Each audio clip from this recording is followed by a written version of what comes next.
مسؤولينta ugu sareeyay Wasaaradda Qorsheynta iyo Horumarinta Qaranka Soomaaliland oo ugu horeeyaan wasiir ku-xigeenka Wasaaradda Qorsheynta, agaasimaha guud ee Wasaaradda, agaasimayaasha waxaa iyo sidoo kale shaqaalooyinaha Wasaaradda Qorsheynta iyo Horumarinta Qaranka ayaa saaka u dareeray ololaha nadaafadeed. Ololaha nadaafadeed ay saaka qaadeen maamulka iyo shaqaalaha wasaaraddu ayaa waxaa lagu nadiifinayay gudaha dibadda iyo sidoo kale agagaarka Wasaaradda Qorsheynta iyo Horumarinta Qaranka Soomaaliland. Ololaha nadaafadeed ayaa noqon doona mid bil kasta la sameyn doono si loo helo deegaan nadiif ah oo lagu shaqeyn karo isla markaana ay soo indhaha dadyoga loo adeegayo ee imanaya gudaha Wasaaradda Qorsheynta iyo Horumarinta Qaranka Soomaaliland. Wasiir ku-xigeenka Wasaaradda Qorsheynta iyo Horumarinta Qaranka Soomaaliland Injineer Xuseen Ibraahim Buuni iyo sidoo kale agaasimaha guud ee Wasaaradda Qorsheynta iyo Horumarinta Qaranka Soomaaliland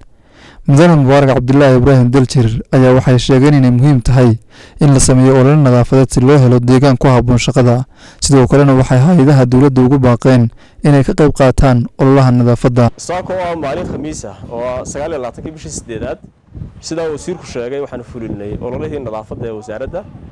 oo ah ololihii labaad aan fulino. runtii nabigu xadiis wuxuu inoogu sheegay alayhi salaatu wasalaam nadaafatu shucba min al-iimaan inay nadaafaddu iimaanka ka mid tahay. caadiyan qofka bini'aadamka ah bi'adda iyo muxuu ahaa deegaanka uu ku shaqeynaya inuu nadiif noqdo oo uu qurux badnaado waxa ku jira maxay ahaday shaqo wanaaga waxa ku jira in qofka shaqaalaha uu ku niyad samaado meesha uu ka shaqeynayo goobta uu ka hawlgalayo marka anagoo ka duulayna xadiiska nabiga anagoo ka duulayna shaqo wanaaga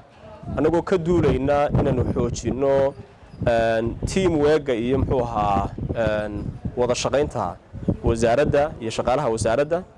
ayaanu go'aansanay inaanu bil walba Khamiista ugu dambaysa aanu fulino olole nadaafadeed. waxaan jecelahay inaan halkan uga faa'iideystay inaan u mahad celiyo shaqaalooyinaha wasaaradda oo si qurux badan oo karti iyo hufnaan badan ku dheehan tahay uga qayb qaata ololaha nadaafadda aanu bilownay.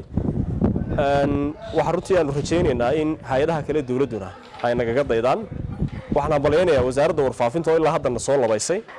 waxaan rajaynayaa in wasaaradaha kalena ay nagaga dayan doonaan insha Allah bidnillaahi kariim oo maxay ahaday xafiisyada dawladda iyo public officeska ay noqdaan meelo lagaga daydo nadaafadda iyo bilicda iyo quruxda. marka waxaan rajaynayaa in hawshaas insha Allah guuleysan doonto qarankana ay guul u noqon doonto qaybaha kale ee bulshaduna ay nagaga dayan doonaano hawsha mutadawacnimada ah ay insha Allah isu kaashan doono. waxa aanu saaka qaadnay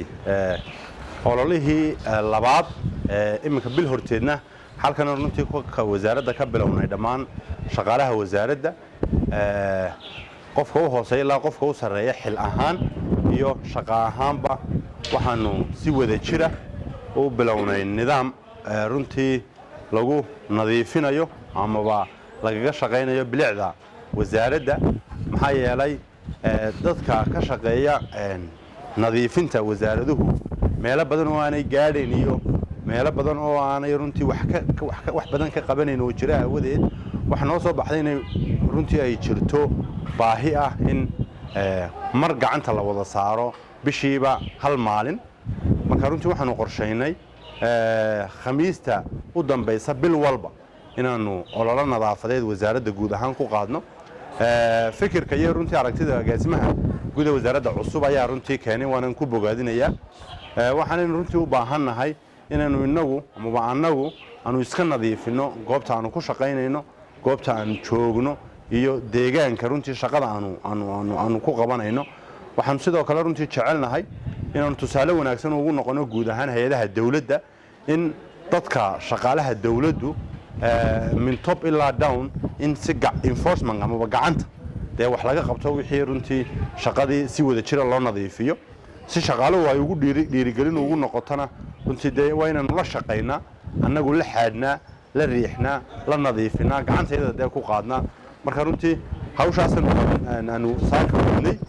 nadaafaduna waa iimaanka waa ka badh waa iimaankii noloshana waa ka badh meel ay nadaafadi jirin in